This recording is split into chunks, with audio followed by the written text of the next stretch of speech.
ಶಿಡ್ಲಘಟ್ಟ ನಗರಸಭೆ ಅಧ್ಯಕ್ಷ ಎಂವಿ ವೆಂಕಟಸ್ವಾಮಿ ಅಧ್ಯಕ್ಷತೆಯಲ್ಲಿ ನಗರಸಭೆ ಸಭಾಂಗಣದಲ್ಲಿ ಇಂದು ನಡೆದ ಸಾಮಾನ್ಯ ಸಭೆಯಲ್ಲಿ ಮಾತನಾಡಿದ ನಗರಸಭೆ ಪೌರಾಯುಕ್ತ ಮಂಜುನಾಥ್ ಅವರು, ನಗರದ ಗೌಡನಕೆರೆಯಲ್ಲಿ ನಗರದ ಕಸ ಹಾಕುವುದು ಸೇರಿದಂತೆ ಆಸ್ಪತ್ರೆ ತ್ಯಾಜ್ಯ ಸುರಿಯುತ್ತಿರುವ ಬಗ್ಗೆ ಪತ್ರಿಕೆಗಳಲ್ಲಿ ಸುದ್ದಿ ಪ್ರಕಟವಾದ ನಂತರ ಬಹುತೇಕ ಖಾಸಗಿ ಆಸ್ಪತ್ರೆಗಳಿಗೆ ನೋಟಿಸ್ ಜಾರಿ ಮಾಡಲಾಗಿದೆ. ಆದರೂ ಕೆಲವರು ಮತ್ತೆ ಅದೇ ಕೆಲಸ ಮಾಡುತ್ತಿದ್ದಾರೆ.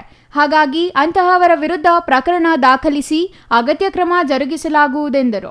ನಗರದ ಜನತೆಗೆ ಅಗತ್ಯ ಮೂಲ ಸವಲತ್ತುಗಳಾದ ಕುಡಿಯುವ ನೀರು, ಬೀದಿ ದೀಪ ಸೇರಿದಂತೆ ಸ್ವಚ್ಛತೆ ಕಾಪಾಡಲು ಅಗತ್ಯ ಕ್ರಮ ಜರುಗಿಸಲಾಗುವುದೆಂದರು.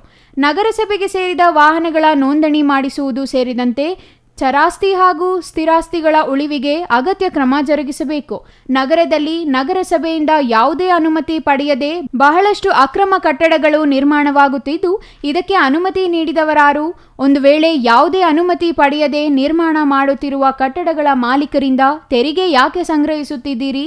ತೆರಿಗೆ ಸಂಗ್ರಹ ಮಾಡುತ್ತಿರುವ ನೀವು ಅದಕ್ಕೆ ಪರವಾನಗಿ ನೀಡಿ ನಗರಸಭೆಗೆ ಬರಬೇಕಾದ ಶುಲ್ಕ ಸಂಗ್ರಹಿಸಿ ಎಂದು ಸೂಚಿಸಿದರು.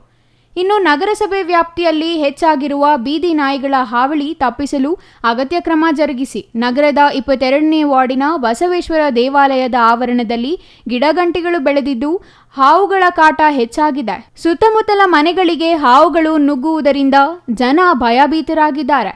ಹಾಗಾಗಿ ಸಂಬಂಧಪಟ್ಟವರಿಗೆ ದೇವಾಲಯ ಆವರಣ ಸ್ವಚ್ಛಗೊಳಿಸುವಂತೆ ನೋಟಿಸ್ ಜಾರಿ ಮಾಡುವ ಬಗ್ಗೆ ಇನ್ನು ಈ ಸಂದರ್ಭದಲ್ಲಿ ನಗರಸಭೆ ಅಧ್ಯಕ್ಷ ಎಂವಿ ವೆಂಕಟಸ್ವಾಮಿ, ಉಪಾಧ್ಯಕ್ಷೆ ರೂಪಾ ನವೀನ್, ಪೌರಾಯುಕ್ತ ಮಂಜುನಾಥ್ ಮತ್ತಿತರರು ಹಾಜರಿದ್ದರು.